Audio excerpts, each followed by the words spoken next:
Hi guys, this is Gavin from ABR Americas here, and welcome to our fourth ABR live chat where we're going to be discussing the topic of standing frames. Now this is a very broad topic, but we're going to focus on three essential points. Number one, what is a standing frame? Obviously an important thing to answer. Number two, what are standing frames for? And number three, and perhaps the biggest fundamental and practical question, which is, are they good or are they bad?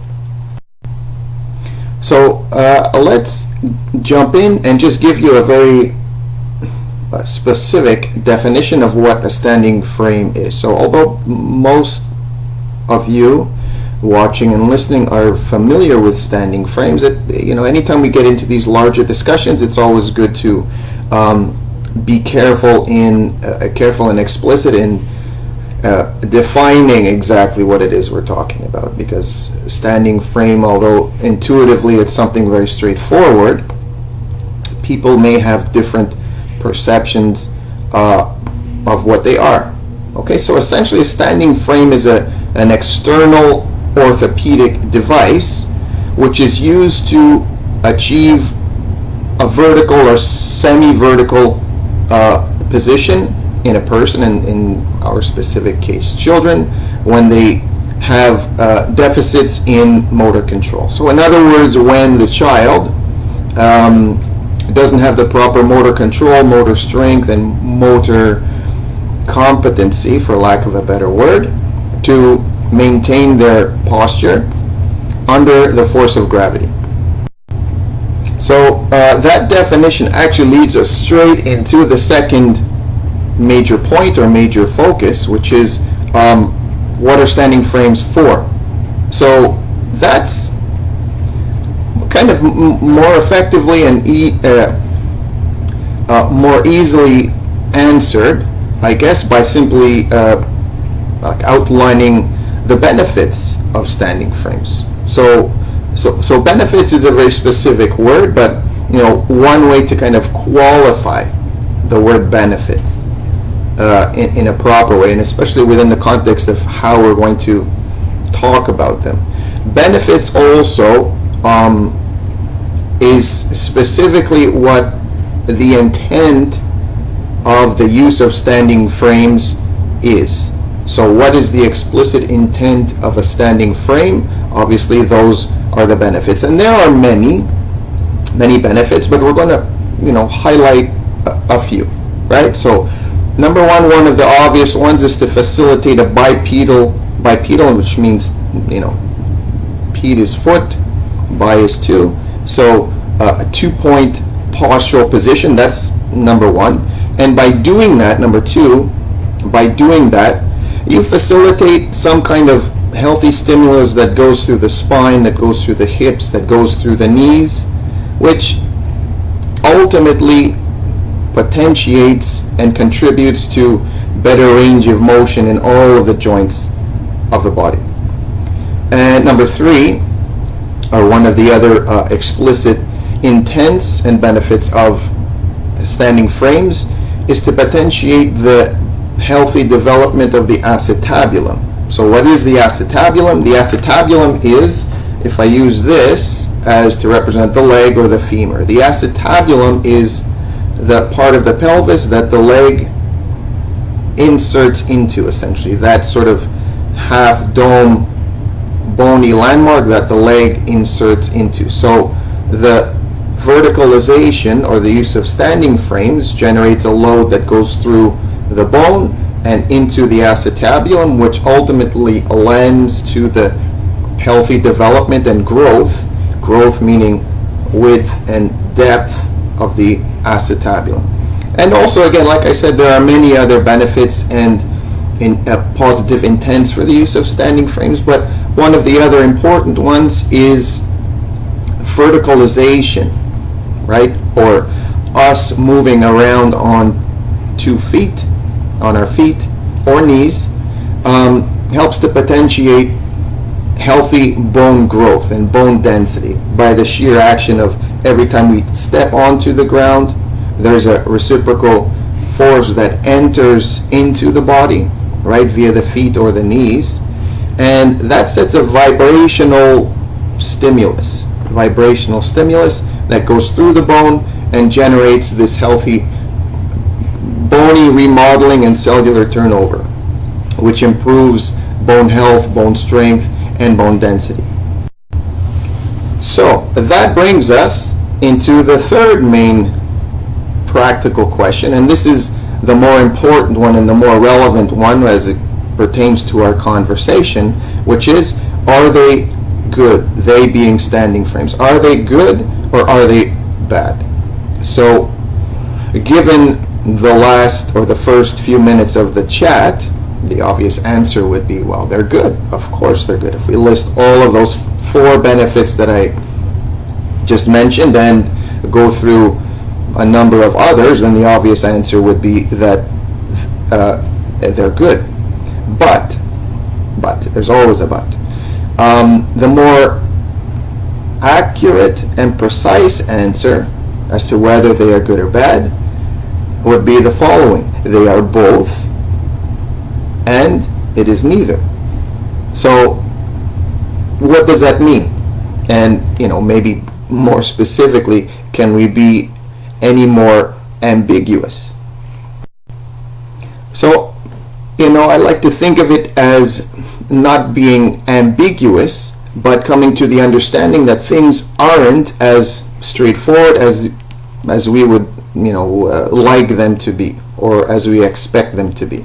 So I'll summarize that statement as follows. So standing frames and the ultimate determination of their utility, how useful they are, therefore how good or how bad they are, their ultimate utility depends on who is placed in them and how the standing frame is effectively being used.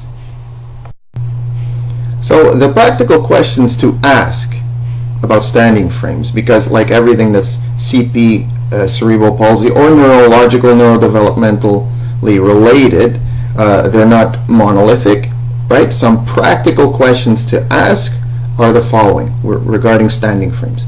Number 1, what standing frame is going to be used, right? Who this standing frame is intended for, right? That's number 2. Number 3, what angle is said standing frame going to be placed at, right? Which ultimately should be appropriate to the person who's going to be using it. Number 4, how much time is going to be devoted to time being devoted to the standing frame or the use of the standing frame. And the last one, and which is fundamentally the most important question regarding the use of the standing frame, is the following: is the pelvis and hip adequately prepared for load bearing?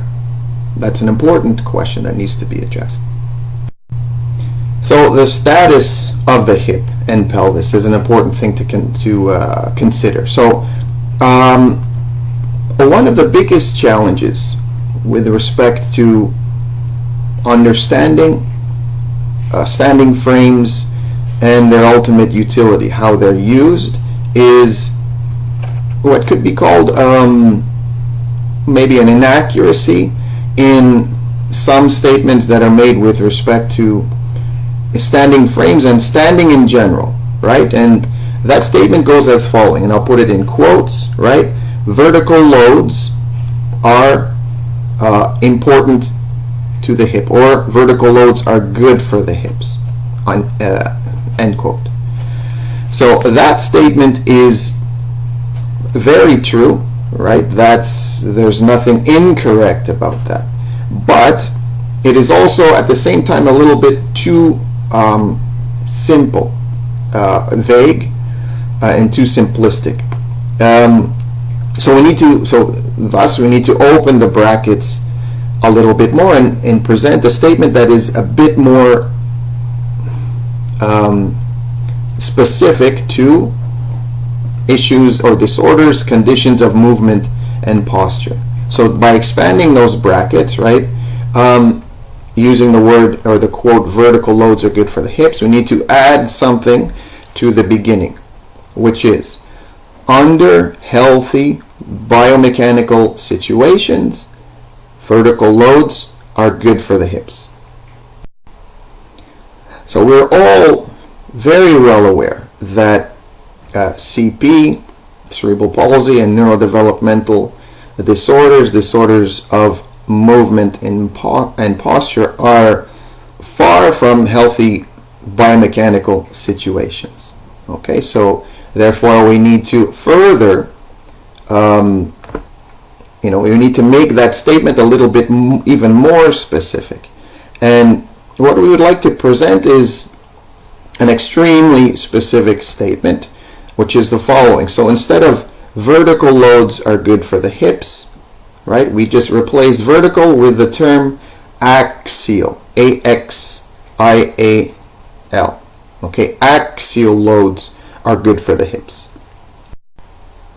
So what does the term axial mean, and what is the difference between axial and vertical? That's a very specific distinction between the two of them. So again, under healthy biomechanical situations, all of the stimulus, so as we are actually engaged with the ground, standing or crawling on the ground, but we'll use the example of standing on the ground to illustrate this point. Under healthy biomechanical situations, so as we are standing into the ground, there are some ground force reactions or some stimulus that enters the system from the feet. So in the healthy situation, those forces, those ground force reactions, they enter into the foot, they go through the ankle, they pass through the lower leg, they go through the knee, they pass through the femur, through the upper leg, and then pass into the pelvis, and then get dispersed and diffused throughout the body. So in the healthy biomechanical situation, the ground force reaction, or the reaction that comes through from the floor through the system and into the hip, again, if I use this to represent the leg or the femur, that stimulus, so as it gets to the hip, that stimulus actually passes axially into the hip. Axially just means through the axis of the bone. So in a healthy situation, healthy biomechanical situation, that stimulus goes through the bone, through the axis of the bone, and enters into the hip. That's an axial load. So whether we're crawling, whether we're standing, whether we are even horizontal, any stimulus that enters the system passes axially through the axis of the bone and enters the hip. So as we mentioned before, cerebral palsy and other disorders of movement and posture, these aren't healthy biomechanical situations. So in the presence of massive levels of weakness, instability, muscular tension, all of those ground force reactions, if it enters into a weak or destabilized ankle and has to pass through multiple layers of muscular tension, muscular instability, rigidity, and again weakness, there is literally no guarantee for sure that that ground force reaction is a healthy one, meaning that we really don't know fundamentally if it's actually entering the hip. So to summarize, or to put it in a more compact form, the simple act of being vertical within the context of CP doesn't mean that there's a healthy stimulus going into the hip. The stimulus has to be going through the axis of the bone for the stimulus to be used in a productive and healthy way. So to this point, conversely, and on opposite to the beginning of the conversation, at this point you may be thinking that, well, all of this uncertainty, imprecision may lead to the feeling or the conclusion that standing frames are bad. again, like everything CP related, the use of standing frames and everything else for that matter is very individual and very contextual. So we can begin to summarize the discussion with a set of more compact and what I hope is a more practical set of questions, or a set of more practical questions. And practical question number one shouldn't be, are standing frames good or bad? Because these are inanimate objects. They're not organic, so by definition they cannot be good or bad. Left alone, they just exist. They don't do anything other than occupy space, right? Again, it all depends on who is being placed into it, what organic, what person, what organism is being placed in them, and how this device is being used. So the more practical question is not whether standing frames are good or bad, but are standing frames good for my child, or for my situation, or for our situation? So it's always good to answer these questions through a specific lens that occupies three specific focus points. One is social benefit, two is cognitive benefit, and three is the actual physical benefit. So if we start to answer that question through those three metrics, number one, does a standing frame, or do standing frames service a specific social need? So the answer to that is a resounding yes. And how do they do that? They do that by formally bringing the child to eye level with their siblings, with their family, with their friends, so that the social experience becomes more enriching. So the social benefit of standing frames, extremely high. Then we get to the second question, which is, do standing frames service a cognitive benefit? And again, the resounding answer to that is yes, because when applied in the proper, more thoughtful and precise way, standing frames can reduce a lot of muscular tension, can reduce a lot of discomfort in a child. Therefore, and when we talk about cognitive, we talk about learning and ability to learn. So if, or the more you can devote mental resources to the task at hand, whether it's school, whether it's reading, whether it's watching television, listening to music, all of those things. When you can reduce muscular tension and discomfort, there's more mental resources, available for the task being presented to them. Therefore, learning capacity increases, and again, that experience is more enriching. So here we come to the third and big part of the whole discussion, which is the question, does or do standing frames service a physical need? And again, the answer is yes, but with an asterisk. Okay? Again, the use of standing frames, or the productive use of standing frames, is individual and contextual. So we can put the asterisk there, but define it as such. Standing frames are a very reliable tool under specific consideration. So consideration number one is, what is the condition of the feet and ankles? So in other words, there's minimal to moderate distortion in the feet or the ankles, or the distortion that is present can be minimized and reduced in some productive way, shape, or form, whether this be through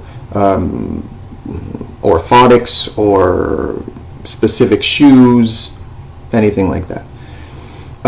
Number two, the presence of excessive muscular tension must be minimal. So when there is extreme levels of muscular tension, then the standing frame needs to be given a thorough and thoughtful exploration and examination, because in those situations the standing frame can, well, exacerbate this reaction, this in other words, increase or enhance muscular tension.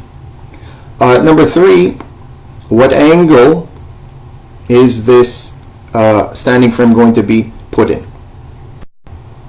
In other words, or to put it in a maybe more practical form, right?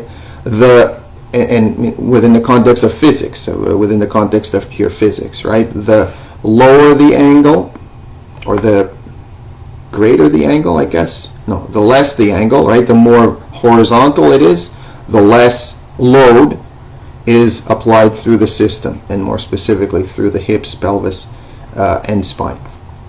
And speaking of, the spine and pelvis, the other consideration is the status of the spine, the status of the pelvis, and the status of the hip, which means that there needs to be a thoughtful exploration as to whether the pelvis, the spine, the hips are actually prepared to receive some loads.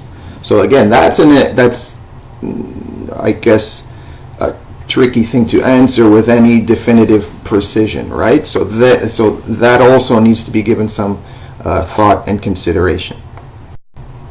And ultimately, the standing frames can be a useful tool when the use of the standing frame does not exceed the intrinsic tolerance of the child. Meaning that, a very easy example, most children like the experience of being vertical or semi-vertical. But given the deficits in motor control, strength, stability, integrity, and all of these things, that the amount of time spent in the standing frame, you reach a certain threshold there. And generally children will express this in very specific or even non-specific ways, where they're actually either mentally tired or maybe more importantly physically tired, right? So you never want to exceed the specific and intrinsic threshold of the child, and especially you don't want to use it to the point where it generates any kind of muscular fatigue. So in summary, we'd like to bring everything back to the context of ABR. So ABR, again, is fortunate to boast a plethora of tools and strategies that can, on their own, improve the health and integrity of the pelvis, reduce muscular tension, improve the stability and strength of the spine, improve and potentiate posture and good postural habits. But within all of that context as well, we are able, with that understanding, we are able to therefore customize and modify the use of the standing frame that fits those short-term, mid-term, long-term objectives. So to conclude, standing frames are a very useful tool, but again, and to repeat, like everything else related to cerebral palsy and disorders of movement and posture, they are very individual and contextual and should always be examined in that light.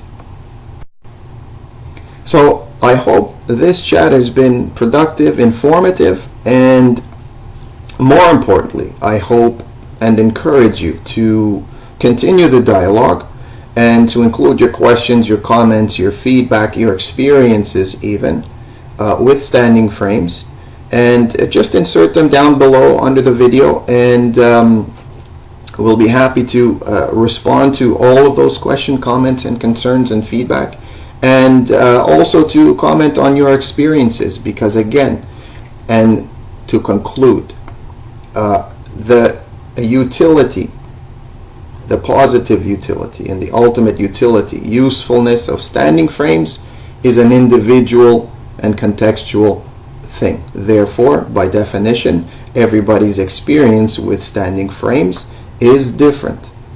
So again, we need to look at things like standing frames within the proper context. So, thank you for joining us, and I look forward to your feedback and comments, and we'll see you next time.